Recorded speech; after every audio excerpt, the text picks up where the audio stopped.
পরিণীতা ধারাবাহিকে দেখেছিলাম আমরা, তুর্য পারুলকে আটকে রেখেছিল।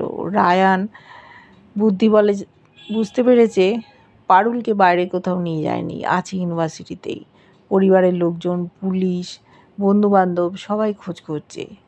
পারুল বুদ্ধি করে একটা সিগন্যাল দিয়েছে, ঘর থেকে ধোঁয়া বেরোচ্ছে, কাগজে আগুন ধরে গেছে। সেই দেখে রায়ান ঘরে চলে এসছে। তুর্য বুঝতে পেরেছে যে পারুল সিগন্যাল দিয়ে দিল রায়ানকে, কিছুতেই ওর কাছে যেতে দেবে না, অজ্ঞান করে দিয়েছে। ঢুকে পড়েছে ঘরে রায়ান, ওকে বাঁচানোর চেষ্টা করছে, কিছুতেই পারছে না।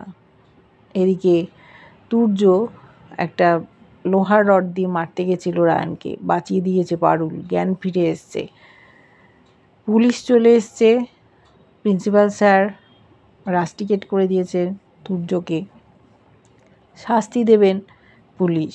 বাড়ি ফিরে গেছে পারুল রায়ান, কিন্তু তুর্যকে তো ছেড়ে দেবে, তখন কি হবে, কি করবে ওরা, কেন এত শত্রুতা তৈরি হয়েছে ওদের মধ্যে, চিন্তা করছে সকলে।